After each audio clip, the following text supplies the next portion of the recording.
soon as he hit it, we thought that was out of here. We thought the connection was pure. Look at Andre Russell. I think he also did. And then all of a sudden he thought, no, hold on.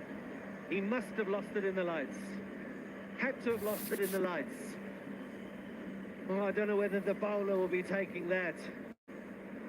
And Chris Morris as a bowler, Tommy as a bowler, are you having that? As a bowler, I think no excuses, ever. Yeah, look at his face. His face says everything. He's stunned. He can't believe it himself.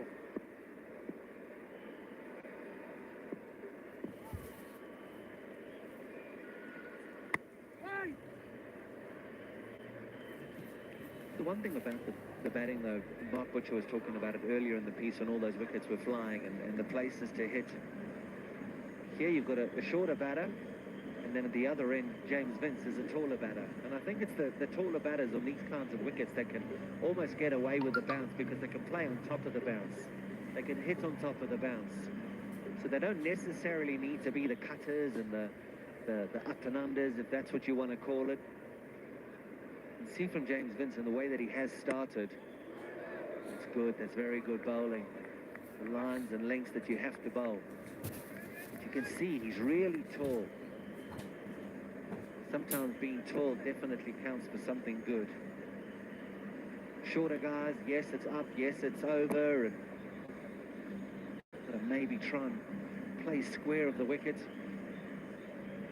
But on this wicket, it's different for different types of batters.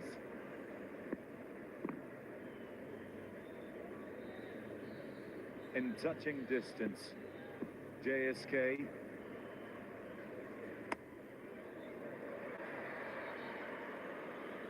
You turn up here at the start of the day with them having won the toss and decided to bowl first and said you need to get 144 to get in the final. They'd have been happy with that. 6 without loss.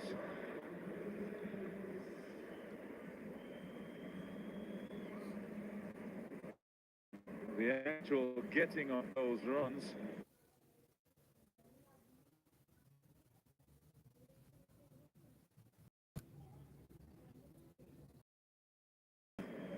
Well, it takes some doing with the pressure, with some jeopardy.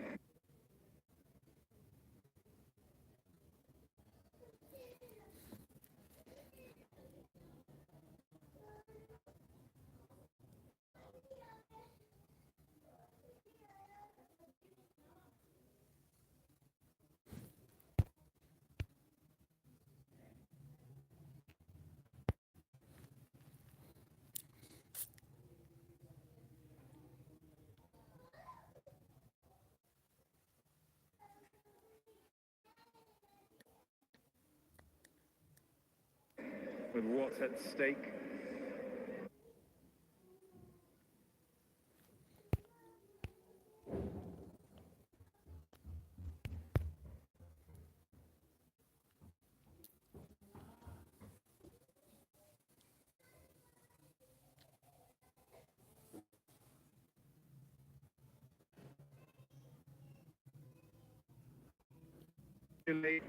So that you can put yourself under that.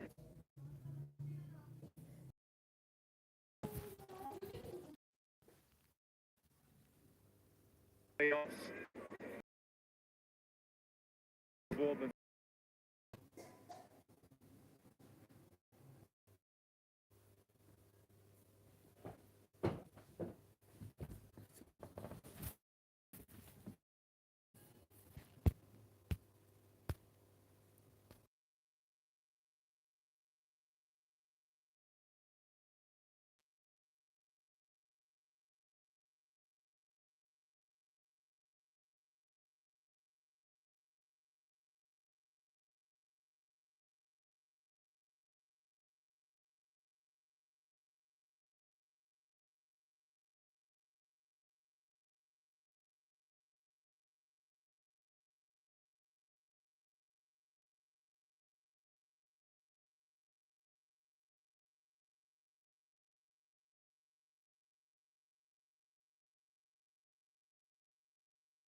years. It's picked up 4 from... The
Couple more days, by the way, on the round robin. That's it. We'll find out the winners at the final.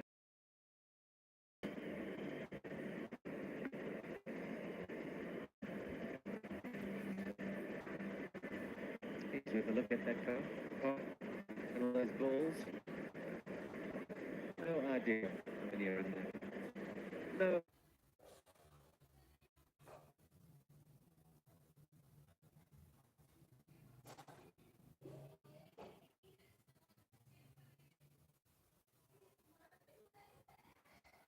No idea. Bowling with Suzuki. Just want to get back to derbies. Nicely done. Some width, and he can just help it over and away. 4 runs. That's what Jaske didn't do earlier in the piece. When they bowled, they bowled tight lines. Worrell, Landry, Mulder, they kept it real tight and off stump. You're going to bowl with there to James Vince. He's a tall player. He's got good reach. And he just puts that away with absolute ease. You boys think we've got that rivalry now? SA20. You've watched the competition now for 2-3 years. We're into the 4th year. Do you think the people in Pretoria are absolutely all over their franchise or all over their team? Have they built that love affair and have they got that emotion for their team? Do you think it's the same everywhere else? In Klavaka last year, I really felt that the Orange Army was right behind their team, and no matter who came to that ground, they were going to abuse them, they were going to be all over them, they were going to put them under pressure. Same everywhere else? I think there are particular spots I would pick, actually. So, Pretoria, the Capitals, yes. I think that they're well behind their team and they kind of all light blue as they turn up. JSK, but when you listen to the whistles every time you turn up, so it might not be everybody in yellow, but when they're told to whistle, they get those, away they go. Absolutely love it. And as we leave the ground here, with people with whistles and with the shirts on, there's a shout, nothing in our ears. Lazard Williams, hopeful more than anything else there. Pearl and Sunrisers. Yeah, I reckon those two are right at the forefront. Durban, we need more from you. Yeah, good. Many of those that turn up are pretty good, and I'd also say Cape Town. Hi, Cape Town, I need more from you. Durban only get 2 outings every season. That's why we're not getting a lot from Durban. Something there that needs to change as well. Can't change the weather. Something needs to change there in Durban. Yeah, I think it takes time, though. I genuinely think for a 4th season,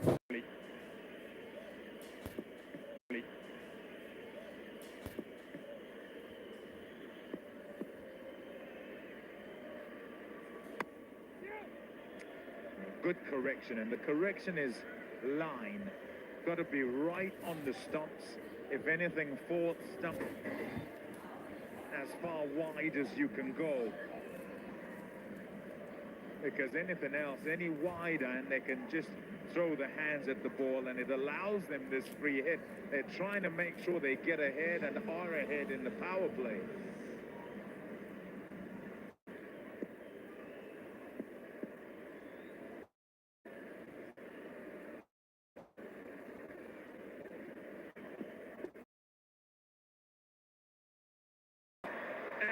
And taken. There goes the King Williams. Once again.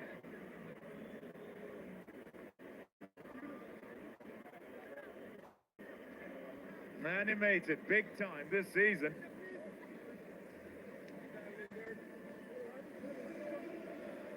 Yeah, it's a good catch from Sir Fran Rutherford. Moonsamy getting outside off. And no foot movement out. Releasing the hands, getting a thick outside edge. But the movement from Rutherford was so good. A low catch, as always, difficult. And King James letting everybody know whose house this is. And a little bit of afters there pointing at the dugout. There it is. This is my place. Rivaldo Moonsamy goes for one. JSK 16 for one.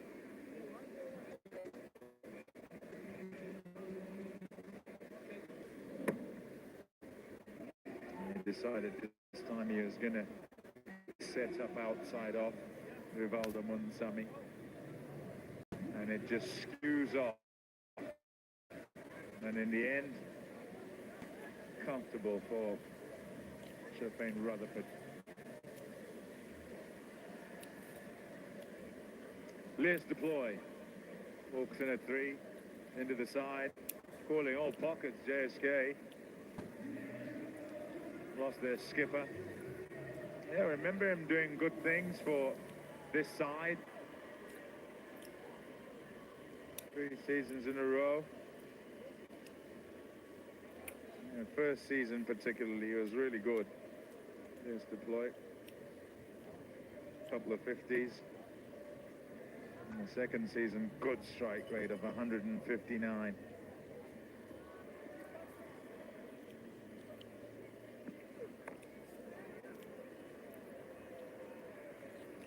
Ngidi continues, and the movement continues. That time with an innie.